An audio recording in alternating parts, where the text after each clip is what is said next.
하나님 말씀 로마서 4장 13절에서부터 마지막 절 25절까지 있는 하나님의 말씀입니다.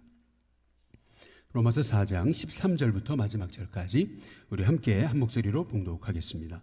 아브라함이나 그 후손에게 세상의 상속자가 되리라고 하신 언약은 율법으로 말미암은 것이 아니요 오직 믿음의 의로 말미암은 것이니라.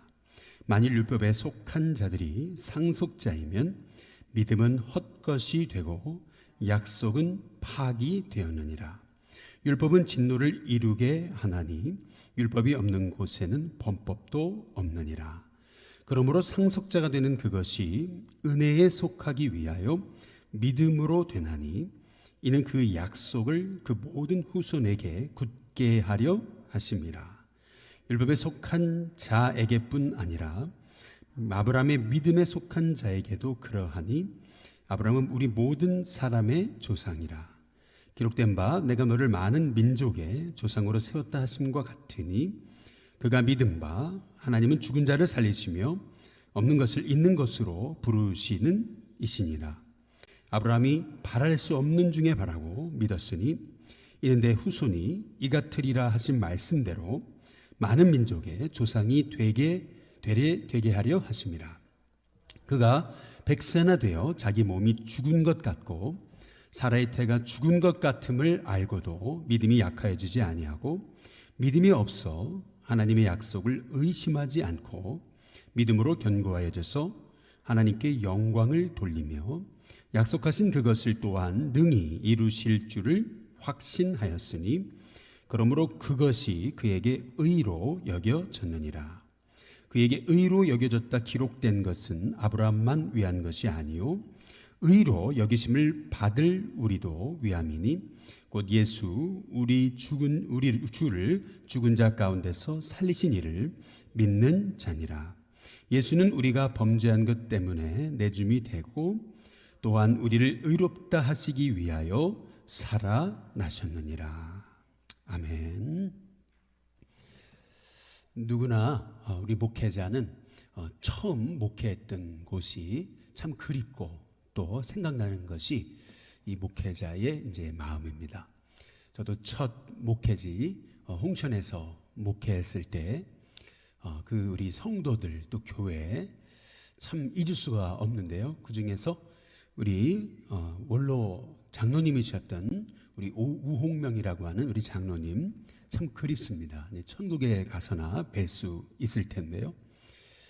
우리 장로님이 늘 같이 이제 거기서 사역하는 동안 하셨던 말씀이 있어요. 그게 뭐냐면은 자기가 어떻게 예수님을 믿게 됐느냐라고 하는 그런 구원의 스토리를 말씀해 주실 때마다 늘 하셨던 말씀이 정말 술이 완전히 고주망태가 돼가지고 완전히 술에 취해가지고 그래서 자기가 거의 그냥 이게 완전 술이 입에서 펄펄 술 냄새가 풍기면서 자기가 찾아갔던 곳이 참 뜻밖에도 교회였다는 거죠.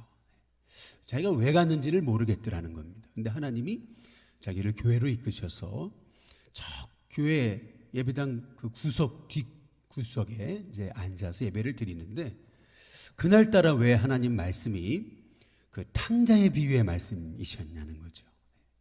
그 탕자가 그 허랑방탕해서 세상에서 그렇게 모든 것을 날리고 그랬지만은 그 탕자를 받아주시는 그 아버지 하나님, 그를 향해 먼저 달려오시고 그리고 끌어안아 주시고 그리고 목을 안고 입을 맞추시고 잔치를 베푸시는 그 하나님, 그 탕자의 모습이 자신이고 그리고 자기 같은 사람을 받아주시는 그 하나님이 바로 그날 이렇게 술 취해서 고주망태가 돼서 예배당에 그 성도들에게 술 냄새를 펄펄 풍기는 자신을 만나주신 그 하나님이 자기 하나님이시라는 거죠. 그래서 그날 그냥 꼬꾸라져가지고 그래서 예수님을 믿고 그리고 이렇게 장로가 됐느라고 라고 털 입버릇처럼 그렇게 말씀하셨던 것이 이제 기억이 납니다.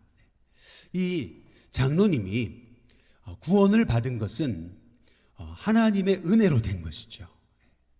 만약에 이분이 교회에 와서 이제 예수님을 믿고 구원받는 데 있어서 율법으로 구원을 받는 것이었다면은 지금 술이 이렇게 취해가지고 와가지고 이런 모습을 보면서 술 끊어야 된다, 그래야 구원받는다, 예를 들면 율법의 잣대를 대고서 이 장로님에게 구원의 이 기준을 댔더라면은 이분은 거기서 다시 절망하고 세상에서 방황하며 결국 죽을 수밖에 없는 영혼이었겠죠.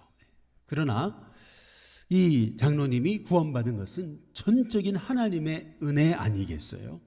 하나님이 이렇게 그 술 취해서, 그래서 그렇게 의식도 없는 이 장로님을 교회로 불러주시고 교회에서 오자마자 탕자의 비유의 말씀을 듣게 하시고 거기 앞에서 꼬꾸라지게 하시고 그 자리에서 변화되게 하셔서 그렇게 장로님의 반열에 오르게 하신 건 아무리 생각해봐도 이 모든 것이 하나님의 은혜라라고 밖에는 이제 설명할 수 없는 것입니다. 마찬가지로 오늘 여기 13절의 말씀에도 아브라함이나 그 후손에게 세상의 상속자가 되리라고 하신 언약은 율법으로 말미암은 것이 아니요 오직 믿음의 의로 말미암은 것이니라라고 이렇게 이제 말씀하고 계시잖아요.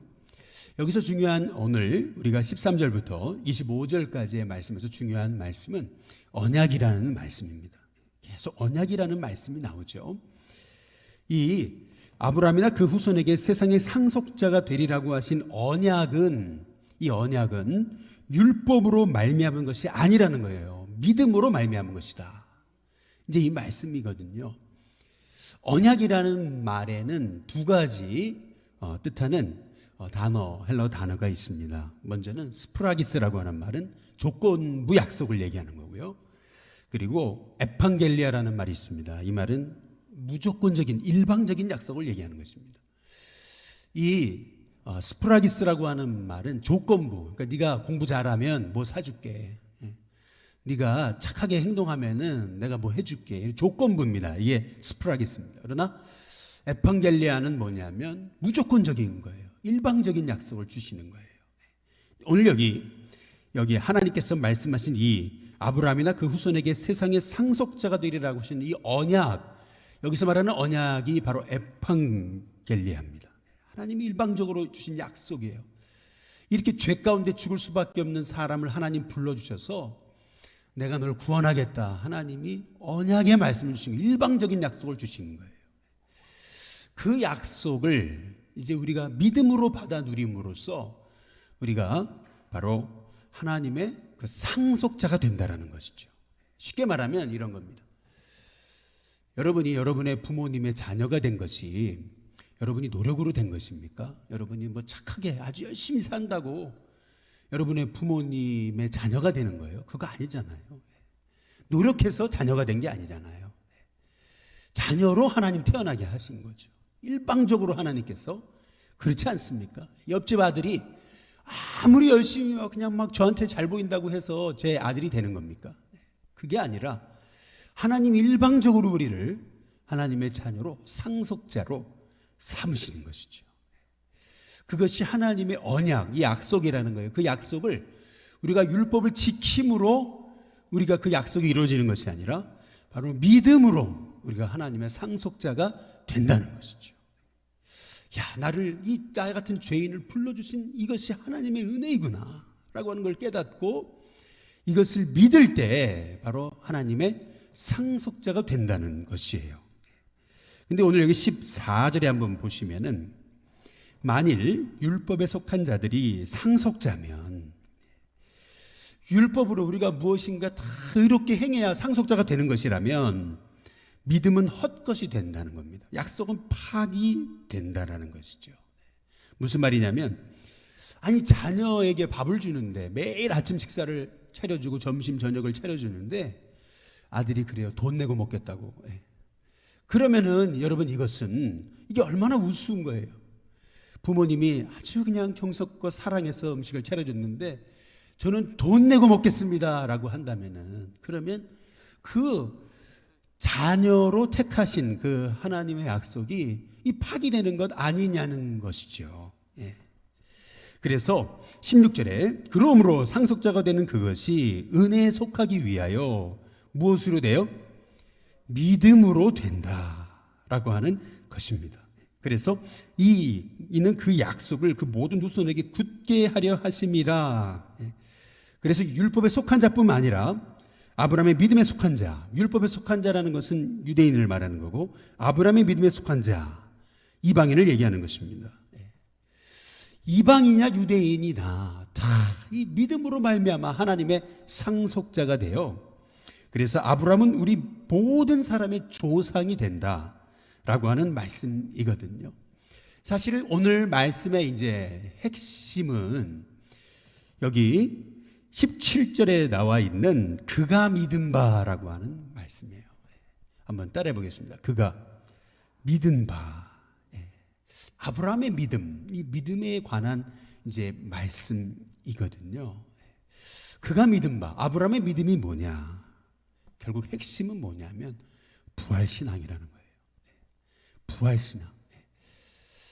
실은 우리 박영선 목사님이 쓰신 하나님의 열심이라는 책이 있어요. 근데 그 책을 보면은 참 그게, 야, 그렇구나. 우리의 열심이 아니구나. 하나님의 열심이시구나. 라고 하는 것을 깨닫게 돼요.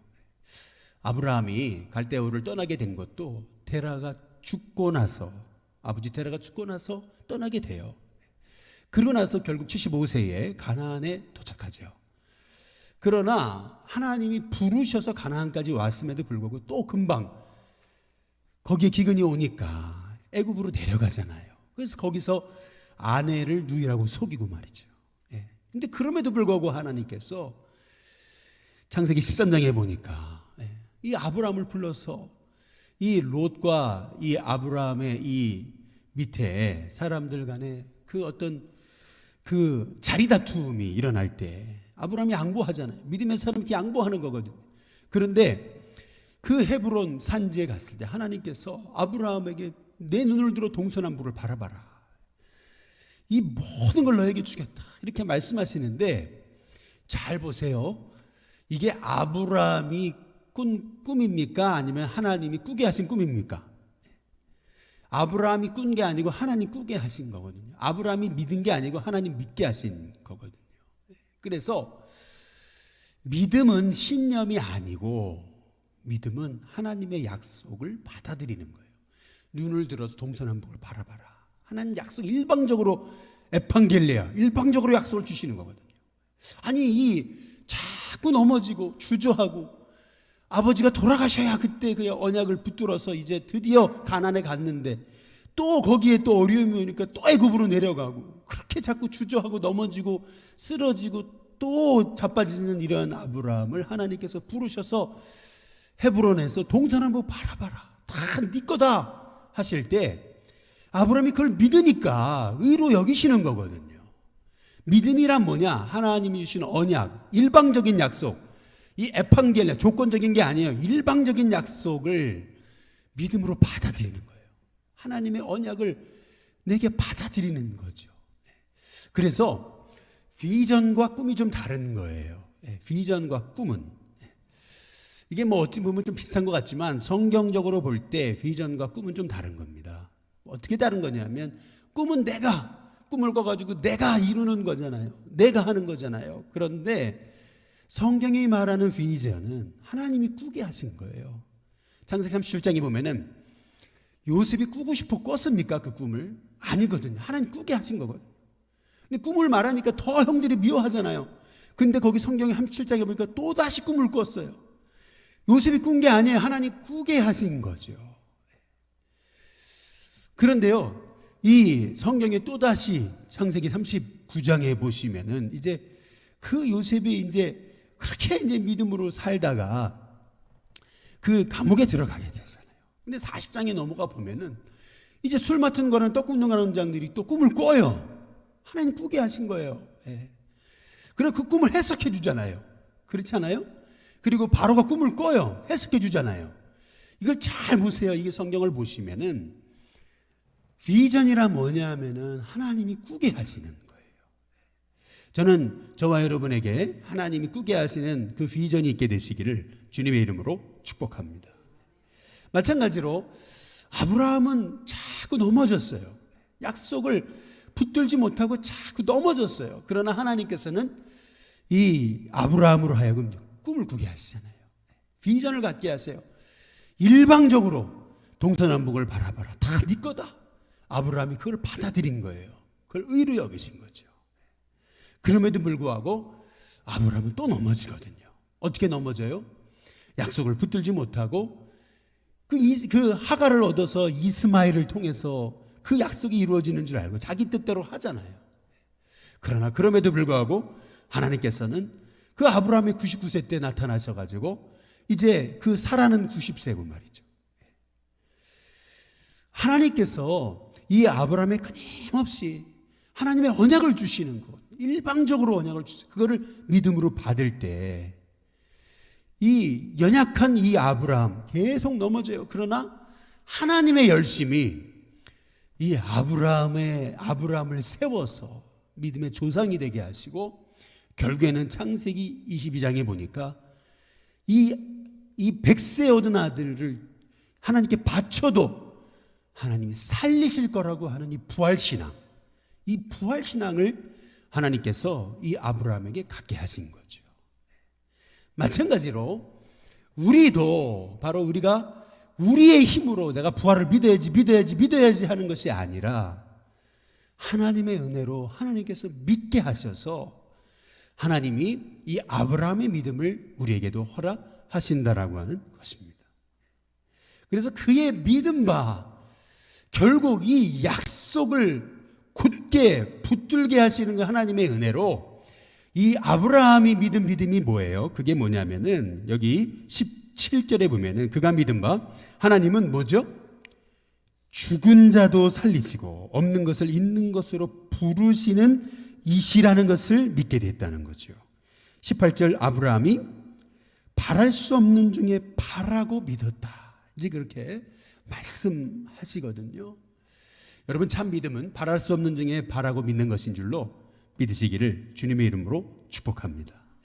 여기 보니까 19절 그가 100세나 되어 자기 몸이 죽은 것 같고 사라의 태가 죽은 것 같음을 알고도 믿음이 약하여지지 않았다 라고 말씀하고 있거든요. 20절 믿음이 없어 하나님의 약속을 의심하지 않고 믿음으로 견고해야 돼서 하나님께 영광을 돌리며 21절 약속하신 그것을 또한 능히 이루실 줄을 어떻게 했어요? 확신하였으니 그러므로 그것이 그에게 의로 여겨졌느니라. 참 놀라운 거지. 믿음이라는 게 놀라운 겁니다. 어찌 보면 내가 믿는 게 아니고 믿어지는 거예요. 참 놀라운 겁니다. 예수님 십자가가 믿어지고 예수님이 십자가에 죽으실 때 나도 십자가에 못 박혔다는 게 믿어지고 예수님이 부활하실 때 나도 부활하셨다는 것이 믿어지는 거예요. 이 이삭을 죽은 자 가운데서 살리실 거라고 하는 이 아브라함의 믿음, 이 믿음을 바로 우리에게도 허락하시는 것입니다. 하나님의 열심히 그것을 이루시는 것이죠. 그래서 우리가 율법을 행함으로 우리가 하나님의 상속자가 되는 것이 아니에요. 내가 노력해서 내 부모님의 자녀가 된 것이 아니라 하나님 일방적으로 택해 주셔서 넌 내 자녀다 말씀하여 주심으로 그것을 받아들일 때 그 하나님의 약속이 내게 이루어진 것처럼 일방적으로 하나님이 넌 내 거다 끊임없이 말씀하시는 거거든요. 일방적으로 야 내가 도대체 뭐길래 나 같은 사람이 도대체 뭐길래 근데 하나님 일방적으로 야 고주망태가 돼가지고 술에 취해가지고 예배당까지 와가지고 술 냄새를 펄펄 풍기던 장로님을 말이죠. 하나님께서 일방적으로 택해 주셔서 그날 따라서 탕자의 비유에 말씀을 주시고 그날 따라 꼬꾸라지게 하신 거 이것이 다 하나님의 일방적인 하나님의 그 에판겔리아 내가 너를 들어 쓰겠다 하시는 하나님의 약속을 내가 믿음으로 받은 것이죠. 그때 그 믿음으로 받을 때 그것이 내게 의로 여겨져서 결국 내 삶을 통해서 이 죽은 자와 방불한 한 아브라함 같은 한 사람을 통해서 모든 민족이 살아나게 되는 역사가 일어나게 되는 것이죠. 마찬가지로 저와 여러분에게도 하나님이 여러분에 주신 약속, 넌 내 아들이다, 내 딸이다, 내가 널 들어 존귀한 하나님의 종으로 쓰시겠다는 그 일방적인 약속, 그 약속을 믿음으로 받는 하나님의 종들이 되시기를 주님의 이름으로 축복합니다. 이 모니카와 성 어거스틴의 그 스토리를 자세히 보게 되면은요, 모니카는 그 방탕하고 그렇게 말씀을 거부했던 이 어거스틴을 위해서, 그 아들을 위해서 어머니 모니카는 13년 동안 기도해요. 의도적으로 어머니가 끊임없이 아들을 위해 기도하고 끊임없이 아들에게 그러면 안 된다, 돌아와야 된다 하지만 의도적으로 어머니를 따돌리기 위해서 항구에서 그 어머니를 따돌리고 그냥 배 타고 도망갔던 그 성 어거스틴, 이단 만이교에 빠지고 그리고 사생아까지 낳고 방탕하던 성 어거스틴. 그러나 어머니는 끝까지 이 아들은 하나님이 쓰신다라고 하는 그 하나님의 그 일방적인 그 언약을 붙잡은 것이죠. 그것을 나에게 주신 하나님의 음성으로 받은 거예요. 그랬더니 그 아들이 정말 기독교 사이에 놀라운 하나님이 쓰신 존귀한 인물이 되는 거 아니겠어요? 마찬가지로 저와 여러분에게도 믿어야지 했는데 안 믿어지는 그런 신념의 사람이 아니라 하나님이 믿게 해주셔가지고 하나님이 나를 통해, 내 자녀를 통해, 우리 심교회를 통해 하나님이 놀라운 구원의 역사를 이루게 하실 것이라고 하는 그 일반적인 약속, 그 에판겔리아가 나에게 주신 하나님의 언약임을 믿어짐을 통해서 예수님이 십자가에 죽으실 때 나도 죽었고 예수님이 부활하실 때 나도 부활하게 됐음을, 이 부활신앙, 참 믿음의 신앙의 진짜 핵심은 부활신앙이거든요. 이 부활의 주님이 나와 함께 하신다는 이 부활신앙, 이것이 진짜 신앙인 거예요.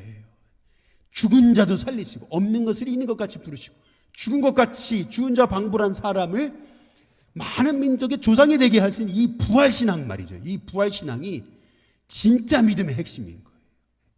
그래서 오늘 여기 25절에 보면 예수는 우리가 범죄한 것 때문에 내어줌이 되셨지만 또한 우리를 의롭다 하시기 위해서 살아나셨다라고 이렇게 말씀하고 계시잖아요.